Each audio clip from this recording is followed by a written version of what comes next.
हरे कृष्णा, जय श्री हरि ओम नमः शिवाय। प्रिय भक्तजनों, आज सुनाते हैं रविवार को सूर्य भगवान की कथा। कहानी बड़ी ही दुर्लभ कथा सुनेंगे, तो आइए बड़ी ही श्रद्धा और प्रसन्नचित मन से इस कथा को सुनते हैं। चलो कथा सुनाते हैं। ओम श्री सूर्य नमः। सुनिए रविवार व्रत की कथा। प्राचीन काल में एक राजा था और एक रानी थी। उनके पास सिपाही, घोड़े, दासियां, दास, धन दौलत सब कुछ था। सिर्फ उनकी संतान नहीं थी। इसी कारण वे दोनों राजा रानी बहुत दुखी रहते थे। संतान प्राप्ति के लिए उन्होंने हर तरह के दान, धर्म, धार्मिक अनुष्ठान, जप, मंत्र, पूजा पाठ आदि सब किया, लेकिन इससे उनका कोई फायदा नहीं हुआ। जब राजा और रानी वृद्ध होने लगे तो दोनों को बहुत ही चिंता हो गई। वे दोनों सोच में पड़ गए कि अब हमारे इतने बड़े राज्य का क्या होगा। कौन बनेगा इस राज्य का वारिस? कौन लेगा प्रजा की जिम्मेदारी? राजा और रानी दिन रात इसी चिंता में घुटने लगे। उन्हें खाने और पीने की भी सुध नहीं रहती थी। तो एक सुबह राजा के दरबार में एक साधु आता है तो दासी रानी को इत्तला करती है। तब वह दासी से कहती है, यह मेरा अंतिम दान धर्म है। इसके बाद मैं अपने हाथों से कोई दान धर्म नहीं करूंगी। रानी चावल भरा छाछ हाथ में लेकर बाहर आती है और साधु की झोली में भिक्षा डालने आगे बढ़ती है तो उसके चेहरे पर छाई उद्वक्ता साधु की दृष्टि में आती है। वह उससे पूछता है कि रानी साहिबा, आपको क्या हुआ है? आपको क्यों इतनी उदासी हो गई है? तब रानी साधु को सारी हकीकत बताती है और सिसकने लगती है। उस पर वह साधु कुछ पल गंभीर हो जाता है और कहता है कि चिंता मत करो रानी साहिबा, आपकी संतान की इच्छा पूरी हो जाएगी। आपकी कोख से एक पुत्र का जन्म होगा। मात्र वह 14 साल तक ही आप लोगों को मिलेगा। इसके आगे वह जीवित नहीं रह पाएगा। इससे बढ़कर आपको कुछ देना मेरे लिए संभव नहीं है। अपनी बात पूरी करते उसने अपनी झोली में हाथ डाला। झोली में हाथ डालकर थोड़ी सी भूत निकालकर उसने रानी को दी और कहा, आप और महाराज दोनों इसे बांटकर ग्रहण कर लेना। तुम्हें जल्द ही पुत्र की प्राप्ति होगी। और वह साधु अपनी राह को चला गया। उसके जाने के बाद रानी सोचने लगी कि 14 साल तो 14 साल ही सही, उतने समय के लिए हमें पुत्र तो मिलेगा, यही काफ़ी है। उतने साल तक मैं उसे जी जान से बड़ा करूंगी, उसे ढेर सारा प्यार और दुलार करूंगी, अपनी संतान की मुराद पूरी करूंगी। उस रात अपना सारा राजगास खत्म करके राजा जब रानी के महल में गए तो रानी ने राजा को सारी बात बता दी और साधु की दी हुई भूत राजा को दिखाकर बोली कि साधु महाराज ने ये भूत हम दोनों को ग्रहण करने के लिए दी है। राजा बोले, इतना दान और धर्म किया, जप और तप किया, उसका कोई फल नहीं मिला। अब इस भूत से हमें क्या संतान प्राप्त होगी? उस पर रानी बोली, जब इतना सब कुछ कर लिया तो अब ये भी सही क्यों हम उस साधु के क्रोध को बुलावा दें। राजा को अब किसी बात पर विश्वास नहीं था, पर रानी को दुख ना पहुंचे इसलिए वह राजी हो गया और राजा रानी दोनों नहाते धोते हैं। फिर अपने भगवान का नाम का स्मरण करते हैं, अपने पुरखों को स्मरण करते हैं और उस साधु महाराज का नाम स्मरण करके वह भूत बांटकर दोनों खाते हैं। उसके बाद दोनों निश्चित होकर सो जाते हैं। तो कुछ दिन गुजर जाते हैं और साधु द्वारा कहे अनुसार रानी गर्भवती हो जाती है। उस पर राजा और रानी दोनों की खुशी गगन में नहीं समाती। राजा रानी से बोलते हैं, महारानी सचमुच साधु महाराज की कृपा हो गई। तो 9 महीने बाद रानी ने एक सुंदर पुत्र को जन्म दिया। राजा ने बड़ी धूमधाम से पुत्र का नामकरण किया। सारे राज्य में 8 दिन तक अंश तर्पण रखा, उत्सव मनाया गया। आप पुत्र की कुंडली देखने के लिए राज्य के सबसे विद्वान पंडित जी को बुलाया गया। जो कुंडली देखकर पंडित जी बड़े चिंतित हो गए। कहने लगे, महाराज हमारा राजपुत्र सिर्फ 14 साल तक हमारे पास रहेगा। राजा को इस बात की भनक तो थी ही, रानी को भी साधु महाराज की बात याद थी। दोनों चुप रह जाते हैं। उसके बाद राजा और रानी बड़े प्यार से बेटे की परवरिश करते हैं, उसकी हर ख्वाहिश पूरी करते हैं और थोड़े समय के लिए ही सही भगवान ने संतान की अपनी मुराद पूरी कर ली। इससे वे समाधान मानते हैं। राजपुत्र दिन प्रतिदिन बड़ा होता है। जब वह 7 साल का हो जाता है तो राजा एक अच्छे गुरु की नियुक्ति करके उसे पढ़ाई लिखाई, घुड़सवारी आदि 12 विद्याओं का शिक्षण देते हैं। जब वह सब शास्त्र विद्या में पारंगत हो जाता है और 12 साल की उम्र का हो जाता है तब एक अच्छी सी राजकन्या खोजकर उसकी शादी करा देते हैं। तो 2 और साल बीत जाते हैं। बेटा 14 साल का हो जाता है। एक दिन राजपुत्र राजा से बोलता है, पिताजी मैं अपना सारा राज्य घूमकर देखना चाहता हूँ। आज तक मैंने सिर्फ इस रजवाड़े के अतिरिक्त कुछ देखा नहीं है। बेटे की बात सुनकर राजा चिंतित हो जाते हैं क्योंकि पुत्र को 14वां साल शुरू हुआ ही था। अब कोई अनहोनी होने का वक्त नजदीक आ पहुंचा था, लेकिन राजा ये सब बातें पुत्र को बता नहीं सकता था। राजा अपने चेहरे पर खुशी लाकर बेटे से कहता है कि हाँ जरूर जाओ बेटा, तुम्हें अपना सारा राज्य घूमकर देखना चाहिए। कहाँ क्या है ये सब जानना चाहिए। कल मेरे बाद तुम ही को तो राजा बनना है। मात्र एक बात का ध्यान रखें, तुम जहां जा रहे हो, क्या कर रहे हो, ये बात अपनी पत्नी को नहीं बताना। पुत्र कहता है, ठीक है पिताजी, आपने जो कहा है मैं वैसा ही करूंगा। राजपुत्र दिन भर अपनी पत्नी के साथ रहता है, खुशियां मनाता है और रात को 12 बजे वह उठकर बाहर चला जाता है। फिर सुबह होने से पहले वापस अपने महल में आकर सो जाता है। ऐसा बहुत दिनों तक चलता रहा और पुत्र का 14वां साल खत्म होने में कुछ ही दिन बाकी रहे थे। इतने में उसकी पत्नी यानी छोटी रानी रात में जाग जाती है। वह देखती है कि बिस्तर पर राजपुत्र नहीं है। वह महल में सब जगह देखती है तो राजपुत्र कहीं भी नजर नहीं आते तो वह क्या करती, किससे कहती? वह चुपचाप रहती है। फिर वह सुबह होने पर देखती है कि उसका पति अपनी जगह सोया हुआ है। वह पति से कुछ नहीं पूछती है। लेकिन दूसरी रात भी जब वैसा ही होता है, तीसरी और चौथी रात और कुछ दिनों तक ऐसा ही चलता रहता है। तब रानी बहुत ही चिंतित हो जाती है। उसके मन में ढेर सारे सवाल उठते हैं लेकिन उसे पूछने में डर लगता है। शायद पति गुस्सा कर बैठे। सास ससुर से पूछने के बारे में सोचा तो उसकी कुल मर्यादा बीच में आ जाती थी। तो इस तरह वह मन ही मन घुटती रहती थी। इस हालत में उसे खाने पीने में दिलचस्पी नहीं होती थी। वह दुबली पतली हो जाती है। तो उस राज्य में फूल बेचने वाली एक बूढ़ी मालिन थी। वह हमेशा छोटी रानी को फूल देने उसके महल में आती थी। उस बुढ़िया का ध्यान छोटी रानी पर पड़ जाता है। वह उससे पूछती है, बेटी तुम्हें किस बात का दुख है? तुम इस तरह सूख कर कांटा क्यों बनी हो? उस पर रानी कहती है, क्या बताऊं तुम्हें अम्मा, तुम्हारा राजपुत्र हर रात्रि को बाहर चला जाता है और सुबह वापस लौट कर आ जाता है। वह कहाँ जाता है, क्या करता है, ये सोच कर मैं अन्न जल ग्रहण नहीं कर पाती हूँ और सूख सूख कर इस तरह कांटा बन रही हूँ। बुढ़िया सब बात सुनकर उसे एक उपाय बताती है कि बेटा ऐसा करना, आज रात को तुम सोना मत। उसके पीछे जाकर देखना कि वह कहाँ जाता है, क्या करता है और उसकी अच्छी तरह से पहरेदारी करना। तो छोटी रानी बोली कि अगर मुझे नींद आ गई तो बुढ़िया बोली कि तुम्हें नींद ना आए इसलिए एक काम करना, अपने बाएं हाथ की उंगली में एक जख्म कर देना, उस पर थोड़ी सी मिर्ची छिड़कना, उससे तुम्हें बड़ी जलन होगी और उस पीड़ा से तुम्हें रात भर नींद नहीं आएगी। रानी बुढ़िया के कहे अनुसार वही करती है। उंगली की जलन से उसे बड़ी देर तक नींद नहीं आती, लेकिन बाद में वह सो जाती है। दूसरे दिन सुबह बुढ़िया फूल लेकर उसके महल में पहुंचती है और पूछती है, क्या हुआ बेटी, क्या तुम देख पाए कि पति कहाँ जाता है? रानी कहती है, नहीं अम्मा, पहले कुछ समय जलन के कारण मुझे नींद नहीं आई, पर कुछ देर के पश्चात मैं सो गई। बुढ़िया कहती है, कोई बात नहीं, आज तुम उंगली पर पहले से थोड़ा बड़ा जख्म करना और ज्यादा मिर्च लगाना। तो रानी ने वैसा ही किया, परंतु वह सिर्फ पति को बाहर निकलते हुए देख पाती है, उसके पीछे नहीं जा सकती क्योंकि उसे फिर से नींद आ जाती है। दूसरे दिन सुबह बुढ़िया आती है तो उसके पूछने से पहले ही रानी रोक कर कहती है, अम्मा मैं आज भी उसकी पहरेदारी ठीक तरह से नहीं कर पाए। बुढ़िया कहती है, रोना नहीं बेटी, सब कुछ ठीक हो जाएगा। तुम आज रात जख्म और बड़ा करना और उस पर ज्यादा मिर्ची लगाना और एक काम करना कि जब वह जाने के लिए निकलता है तब उसका रास्ता रोकना। बुढ़िया ने जैसा बताया रानी ने वैसा ही किया। आज रात उसे नींद नहीं आती है।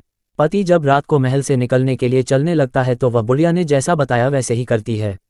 दौड़कर जाकर पति का रास्ता रोकती है और कहती है, कहाँ जा रहे हो, किससे मिलने जा रहे हो, मुझे बताओ। राजपुत्र उसे समझाने की बहुत कोशिश करता है। देखो, अगर मैंने तुम्हें ये बता दिया तो मैं तुम्हें दोबारा नहीं मिल पाऊंगा। रानी कहती है, कोई बात नहीं, ना मिल पाओ, लेकिन आप रात के समय कहाँ जाते हो यह मुझे बता दो। राजपुत्र निरुपाय हो जाता है। पत्नी की जिद के आगे उसकी एक नहीं चल पाती। ठीक उसी समय उसका 14वां साल खत्म हो रहा होता है। 15वां साल लगने वाला होता है। जो होता है वह हो जाने दो, ये सोचता है और कुछ चावल मंत्रों से सिद्ध करके पत्नी को देकर कहता है कि इन चावल के दानों को हाथ की मुट्ठी में पकड़ना। पहले दाएं हाथ में पकड़े चावल मेरे ऊपर फेंकना, मैं कौन हूं तुम्हें पता चल जाएगा। बाद में बाएं हाथ में पकड़े चावल मेरे ऊपर फेंकना, मैं जैसा था तुम्हें मिल जाऊंगा। लेकिन यदि तुम बाएं हाथ के चावल मेरे ऊपर फेंकना भूल गई तो मैं तुम्हें कभी नहीं मिल पाऊंगा। रानी ने कहा, नहीं भूलूंगी। रानी बड़े आत्मविश्वास के साथ यह कहकर दाएं हाथ में पकड़े चावल पति के ऊपर फेंक देती है तो राजपुत्र एकदम एक विशाल घोड़ा बन जाता है।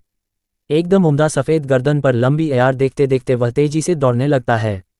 रानी उस घोड़े को एकदम भौचक्की होकर देखने लगती है और पति ने बाएं हाथ के चावल फेंकने की जो बात कही थी वह भूल जाती है। उसकी आंखों के सामने घोड़ा महल से बाहर निकलकर चला जाता है। घोड़ा जो महल से बाहर जाता है तो वापस नहीं आता। अब रानी को बड़ा पश्चाताप हुआ। वह स्वयं को कोसने लगती है, लेकिन अब उसका कोई फायदा नहीं होने वाला था। राजपुत्र अब वापस नहीं आने वाला था। सुबह होते ही महाराजा को सब बात पता चली। उन्हें बहुत दुख होता है। वे बिस्तर पकड़ते हैं और राह देखते हैं कि एक दिन उनका बेटा वापस आ जाए। इस तरह 1 महीना गुजरता है, 3 महीने गुजरते हैं, आखिर 6 महीने पूरे हो जाते हैं। राजपुत्र का कोई अता पता नहीं चलता। प्रधान राजपुत्र को ढूंढने के लिए राज्य के गांव-गांव सिपाही भेजता है, लेकिन उन्हें कोई सफलता नहीं मिलती। इधर रानी अपनी हट के कारण पति गायब हो गया है, ये सोचकर स्वयं को मन ही मन कोसती है और प्रण लेती है कि कुछ भी करके पति को ढूंढकर लाएगी और उसे वापस घर लेकर आएगी। एक दिन सुबह उठकर सासुर के महल में जाती है और कहती है कि मैं अपने पति की खोज में जा रही हूँ। महाराजा को और क्या चाहिए था, कुछ भी करके उनका बेटा उन्हें वापस मिलने चाहिए था। वे बहू को जाने की अनुमति देकर कहने लगे, बेटी तुम्हें जो चाहे वह करो, जहां जाना है वहां जाओ, लेकिन हमारे बेटे को वापस लेकर आओ। अब रानी अपना शाही भेष बदलकर एक सेठानी बन जाती है। कुछ दासियों को, कुछ नौकरों को साथ ले लेती है, कुछ सामान साथ ले लेती है और राज्य की सीमा पर जाकर वहां एक भोजनालय खोल देती है। वहां आने वाले सब यात्रियों को खाना मुफ्त में देने लगती है। मात्र एक शर्त रखी कि खाने वाले को उसकी देखी हुई कोई अजीब चीज़ उसकी मालकिन को यानी राजकन्या को बतानी पड़ेगी, तो वहां आने वाला हर नागरिक अपनी तरफ से मैंने ये देखा, मैंने वह देखा कहकर वहां से मुफ्त खाना खाकर जाता था। परंतु रानी को जो बात चाहिए थी वह अब तक नहीं मिली थी। ऐसे ही कुछ दिन बीत गए तो रानी के महल में फूल लेकर जाने वाली बुढ़िया के एक बेटा और बहू थे। उनका एक छोटा बेटा था, यानी बुढ़िया का एक पोता था। तो बेटा और बहू सुबह काम के लिए निकलते थे तो पोते को संभालने की जिम्मेदारी बुढ़िया पर रहती थी। दिन भर पोते को संभालती थी। एक दिन बुढ़िया को पान खाने की आदत थी तो पान लगाने के लिए चूना चाहिए था। वह उसे तैयार करने के लिए सीपियां लेकर आए। इन सीपियों को भूनने के लिए गोबर के कंडे चाहिए थे। कंडे इकट्ठा करने के लिए वह बांस की टोकरी लेकर चरवाहे के मैदान में गई। वहां बहुत सारे कंडे थे। उन्हें जमा करते करते उसे घर आने में अंधेरा हो गया। इस ओर शाम होते ही काम से वापस आकर बेटा और बहू घर पहुंचे तो देखा कि बच्चा घर पर अकेला है और रो रहा है। वे दोनों गुस्से से लाल पीले हो गए।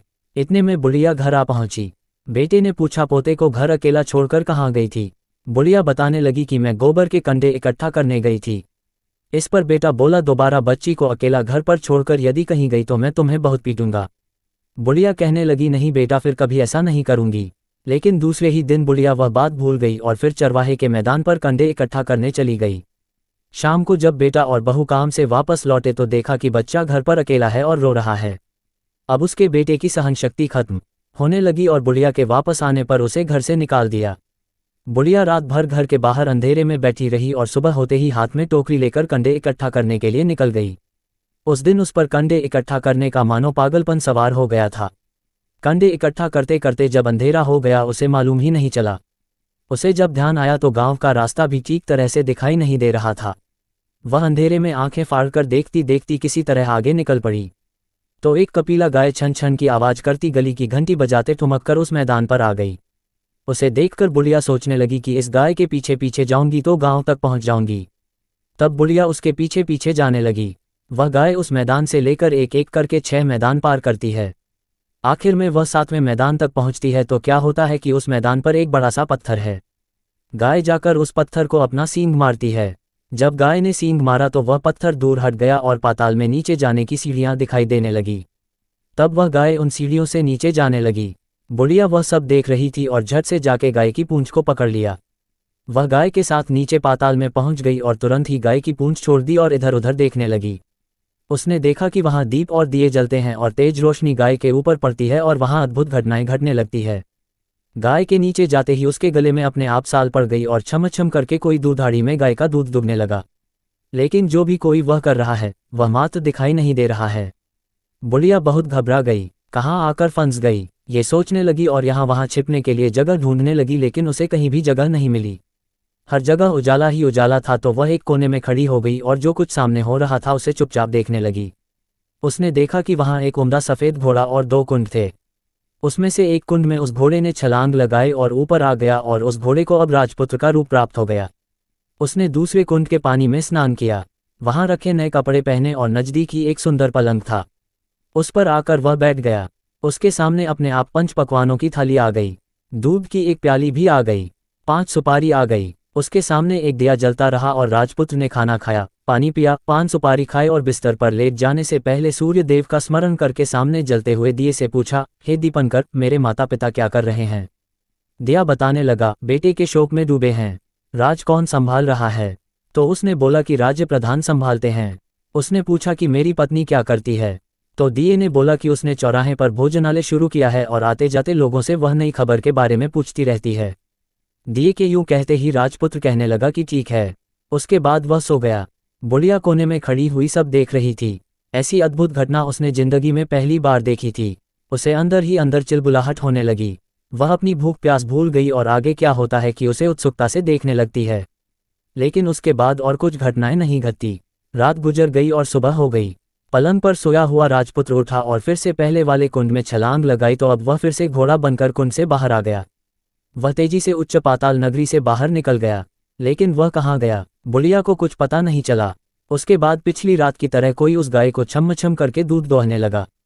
जैसे ही दूध दोहना खत्म हुआ, उसके गले की साल अपने आप खुल गई और वह गाय तेजी से ऊपर जाने लगी, सीढ़ियों की ओर भागने लगी। गाय को दौड़ता देखकर बुढ़िया सोचने लगी कि अब गाय के साथ यहाँ से ऊपर जाना ही समझदारी होगी, नहीं तो कोई मुसीबत आकर उसके ऊपर टपक जाएगी। झट से उसने गाय की पूंछ पकड़ ली और गाय के साथ ऊपर आ गई।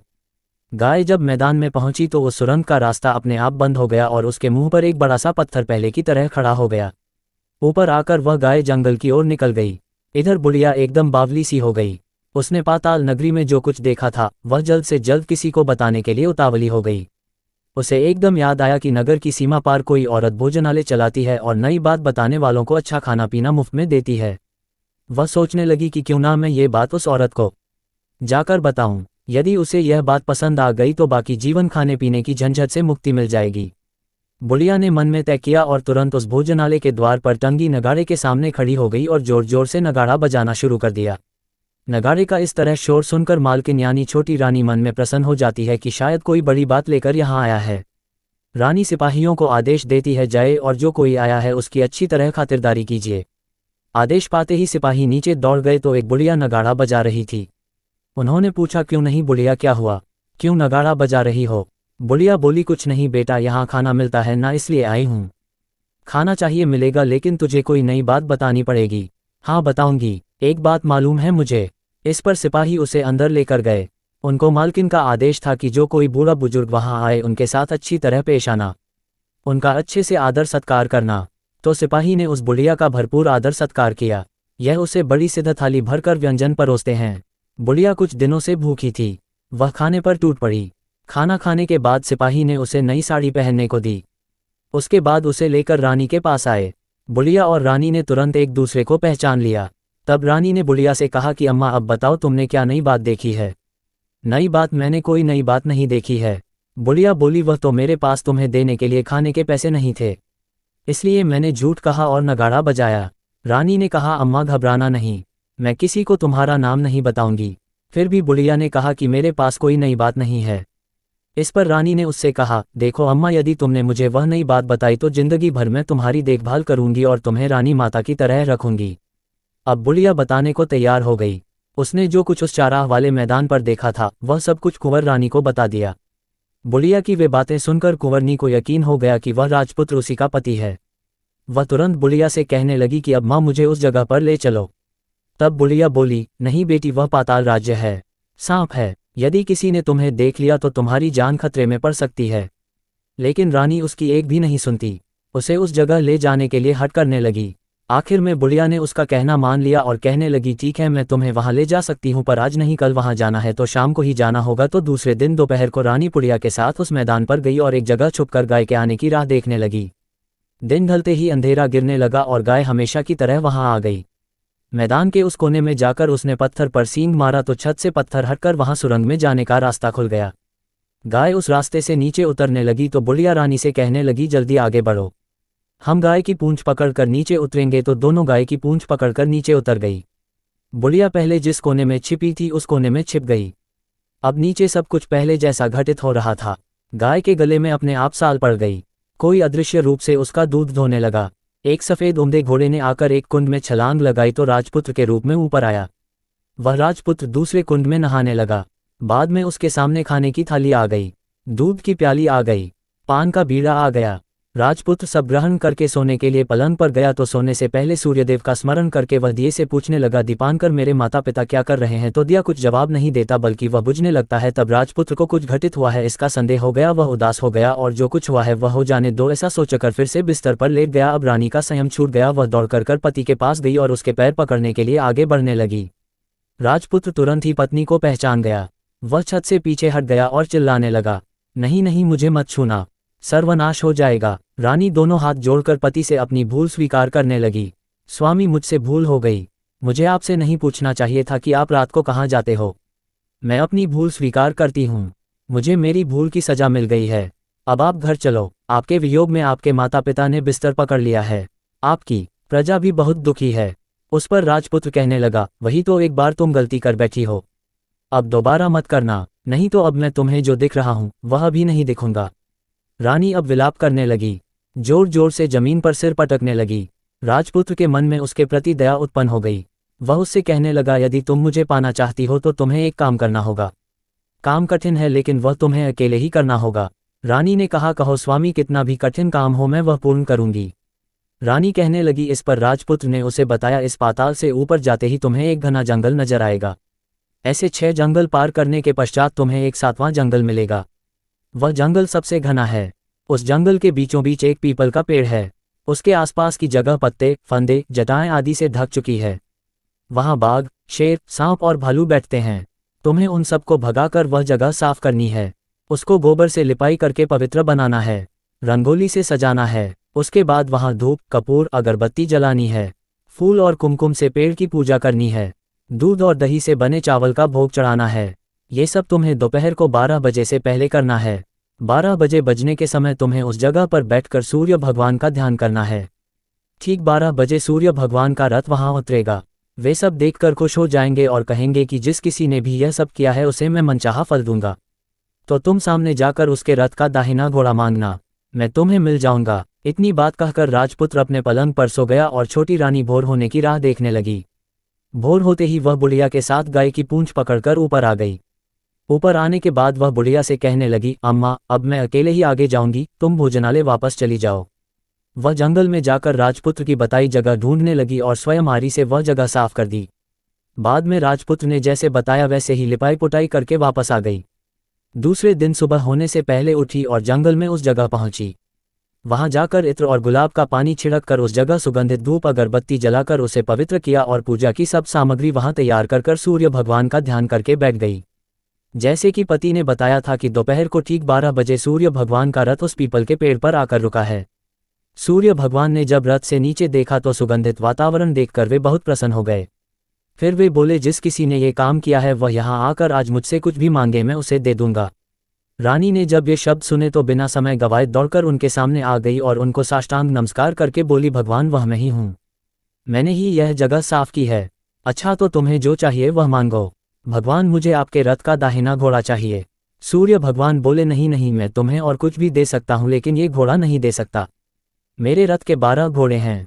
तुम चाहो तो कोई और घोड़ा मांग लो लेकिन ये दाहिना घोड़ा नहीं, वह मैं तुम्हें नहीं दे सकता। छोटी रानी ने एक नहीं सुनी। वह सूर्यदेव से एक ही बात कह रही थी, वही दाहिना घोड़ा दे दीजिए, नहीं तो मैं आपके पैरों में गिरकर अपनी जान दे दूंगी। अब सूर्यदेव धर्म संकट में पड़ गए। उन्होंने वचन दे दिया था, अब अपने वचन से पलट भी तो नहीं सकते थे। ठीक है, दे दिया तुम्हें घोड़ा। सूर्यदेव ने कहा, फिर एक बात और भी कही, देखो मैंने तुम्हें घोड़ा तो दे दिया है लेकिन वह तुम्हें यहाँ नहीं मिलेगा, तुम्हें उसे पाताल में जाकर लाना होगा। रानी बोली, पाताल में ही क्यों भगवान, मैं उन्हें पाने के लिए कहीं भी जा सकती हूँ। रानी को वचन देकर सूर्यदेव अपने मार्ग को चले गए और इधर रानी जंगल से अपने भोजनालय में आ गई। फिर वह बुढ़िया को लेकर उस मैदान पर आ गई और जल्दी ही शाम हो गई। शाम होते ही वहां वह गाय आ गई और उसने सींग मारकर सुरंग का पत्थर हटाया और नीचे उतरने लगी। रानी और बुढ़िया जल्दी जल्दी उसकी पूंछ पकड़कर नीचे उतर गई। नीचे पाताल में सब घटनाएं पहले की तरह ही घटने लगी। घोड़े का एक कुंड में नहाकर राजपुत्र बन जाना, नहा धोकर पलंग पर जाकर बैठना तो उसे खाने की थाली, दूध की प्याली आना, पान का बीड़ा आना। लेकिन आज एक नई बात घटी।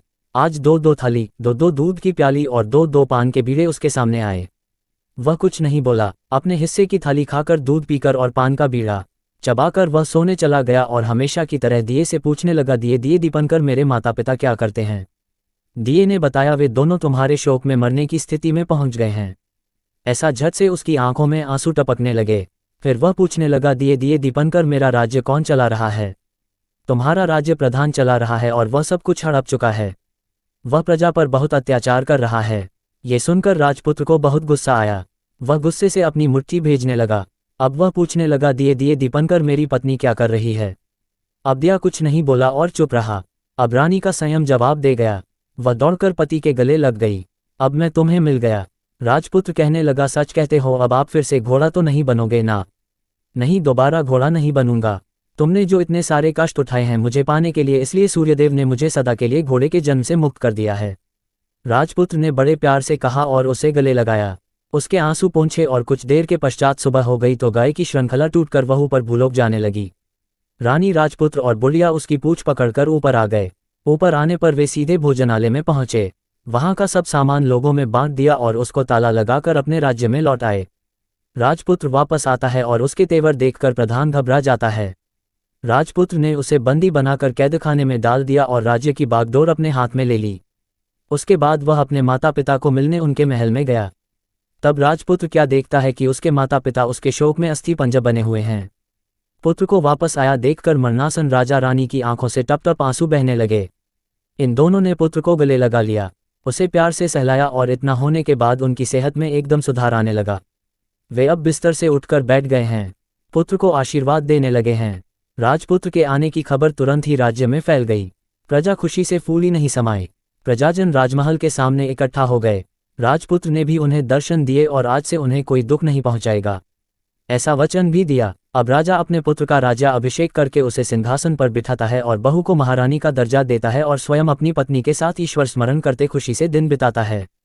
महाराजा बना राजपुत्र अच्छी तरह से राज्य चलाने लगा और अपनी पत्नी के साथ सुख शांति से जीवन बिताने लगा। उस बुढ़िया को रानी ने अपने ही पास रख लिया और उसकी अच्छी तरह से देखभाल करने लगी। बुढ़िया और उसके बुढ़ापे के दिन खुशी से गुजरने लगे। प्रेम से बोलिए सूर्यनारायण भगवान की जय।